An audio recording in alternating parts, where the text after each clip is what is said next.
Last episode starting में Elliot की x और ल्यूकस मिलते हैं। उसकी एक्स ल्यूकस से सॉरी करते हुए कहती है, उस दिन मैंने तुम्हें वो सब कुछ कहा कि इलियट तुम्हें पसंद नहीं करता, बट मैं गलत थी।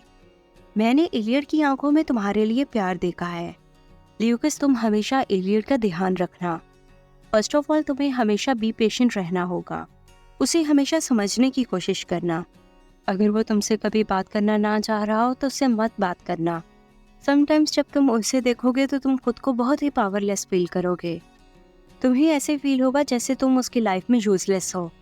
उसे हमेशा तुम्हारी ज़रूरत होगी। अगर वो उस वक्त तुम्हारे पास नहीं होगा तो याद रखना, वो हमेशा मुड़कर तुम्हारे पास वापस ही आएगा।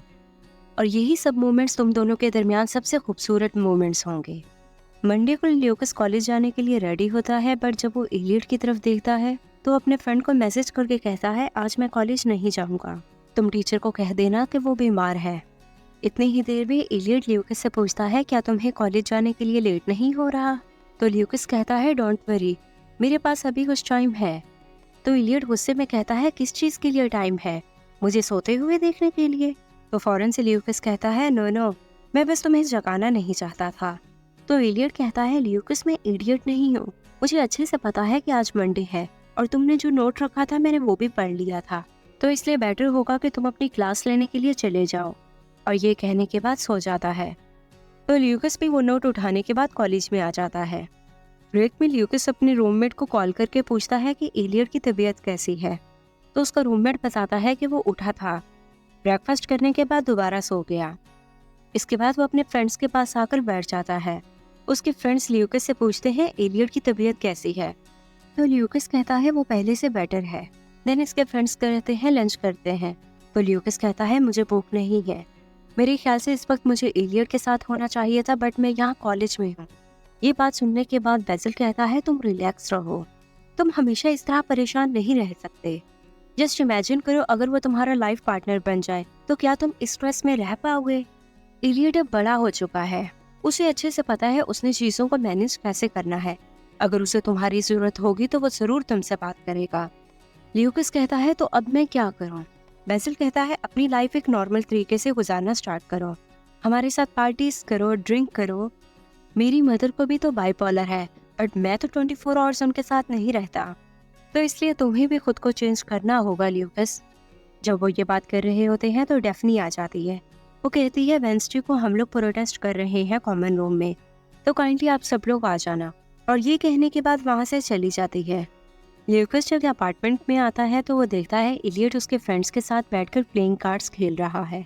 ल्यूकस को देखकर फौरन उसका रूममेट अपनी दूसरी रूममेट को कहता है, चलो यहाँ से चलें। तो उसकी रूममेट कहती है, मुझे अभी गेम खेलनी है। तो वो कहता है, मैं कब तक इस तरह के बहाने बनाता रहूंगा? तुम्हें भी तो साफ नजर आ रहा है कि ल्यूकस और इलियट एक दूसरे से बात करना चाहते हैं, तो हमें इन दोनों को स्पेस देनी चाहिए। देन वो दोनों वहाँ से उठकर चले जाते हैं। उनके जाने के बाद इलियट ल्यूकस के पास आता है और उससे पूछता है, तुम्हारा दिन कैसा गुजरा? तो ल्यूकस कहता है, गुड। और तुम्हारा? इलियट कहता है, काम। एंड देन कहता है, आई एम सॉरी, मॉर्निंग में शायद मुझे तुम्हारे साथ ऐसा नहीं करना चाहिए था। तो ल्यूकस कहता है, इट्स ओके। इलियट कहता है, नहीं, हम इसे नहीं भूल सकते, ये आज हुआ है, ये बार बार होगा। मैं इस पर कंट्रोल करना चाहता हूँ, बट ये मुझसे कंट्रोल नहीं हो पा रहा। मुझे डर लग रहा है कि तुम शायद इस सब सिचुएशन को हैंडल ना कर पाओ। कभी कभार मैं पूरा वीक सोऊंगा और कभी कभार मैं बहुत छोटी सी चीज़ को लेकर बहुत ज़्यादा एक्साइटेड हो जाऊंगा। ल्यूकस कहता है, मुझे यकीन है कि मैं हर चीज़ को हैंडल कर पाऊंगा। तो इलियट कहता है, कभी कभार मैं तुम पर बहुत ज़्यादा चिल्लाऊंगा और कभी कभार तुम्हें छोटी सी चीज़ के लिए ब्लेम करूंगा। मेरी मेडिकेशन चल रही है, बट मैं प्रॉपर तरीके से मेडिकेशन नहीं लेता और मैं इस बारे में झूठ बोलता हूँ कि मैंने ले ली है। और मुझे ये भी अच्छे से पता है कि तुम मेरी मेडिकेशन चेक करोगे, बट मुझे बिल्कुल भी अच्छा नहीं लगता कि मेरी कोई भी मेडिकेशन चेक करे।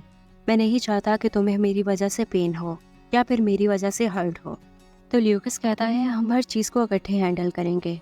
अगर तुम मुझ पर गुस्सा करोगे तो मैं भी तुम पर गुस्सा करूँगा। मेरे भी अंदर बहुत सारे फ्लॉज हैं, बट मैं कभी भी तुम्हें छोड़ना नहीं चाहता इलियट। ये बातें सुनकर इलियट ल्यूकस को हक कर लेता है। वेंसडे को सब स्टूडेंट्स प्रोटेस्ट के लिए कॉमन रूम में बैठ जाते हैं। जब टीचर आते हैं तो वो देखते हैं कि सब स्टूडेंट्स प्रोटेस्ट के लिए बैठे हुए हैं।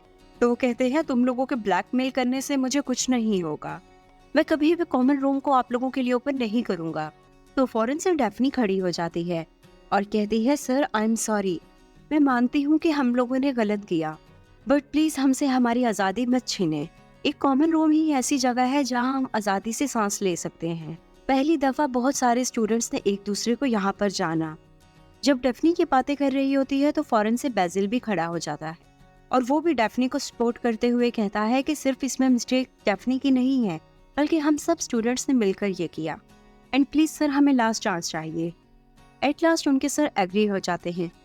वो कहते हैं, मैं आप लोगों को ये कॉमन रूम दे देता हूँ, बट आज के बाद छोटी सी भी मिस्टेक हुई तो मैं ये कॉमन रूम वापस ले लूँगा।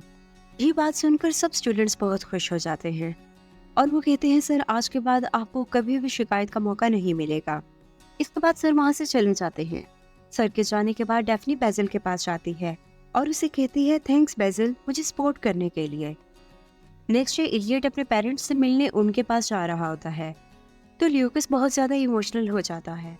वो कहता है, इलियट मैं नहीं चाहता कि तुम मुझसे एक मिनट भी जुदा हो। इलियट कहता है, ल्यूकस मैं भी तुमसे अलग नहीं होना चाहता, बट मैं अपने पेरेंट्स से बहुत अरसे से नहीं मिला तो इसलिए मुझे जाना होगा। एंड देन वो ल्यूकस को गुड बाय करके वहाँ से चला जाता है। कुछ दिनों के बाद कॉमन रूम के सब मेंबर्स एक पार्टी करते हैं। उस पार्टी में ल्यूकस अकेला ही होता है क्योंकि इलियट तो अपने पेरेंट्स से मिलने गया हुआ है। बट वहाँ पार्टी में तो एक अनएक्सपेक्टेड ट्रेजेडी हो जाती है। रायन को क्लोई मिल जाती है और बेजिल के पास डेफनी खुद चल कर आती है। बेजिल को तो ऐसे लगता है जैसे वो ख्वाब देख रहा हो, लेकिन ये सब कुछ हकीकत था। ल्यूकस जब अकेला खड़ा होता है तो उसी वक्त इलियट आ जाता है। इलियट को देखकर ल्यूकस तो बहुत ही हैरान हो जाता है। वो कहता है, तुम यहाँ कैसे? तो इलियट कहता है, तुम भूल गए हम दोनों ने एक दूसरे से कहा था ज्यादा देर एक दूसरे से अलग नहीं रहेंगे। दोनों एक दूसरे को किस करते हैं और यहाँ हमारी ये ब्यूटीफुल सीरीज एक ब्यूटीफुल एंडिंग के साथ कंप्लीट हो जाती है। Guys, if you have any suggestions कि मैं नेक्स्ट कौन सी सीरीज एक्सप्लेन करूँ, then please drop a comment. Thanks for watching. If you like this video, please subscribe, like and share my channel.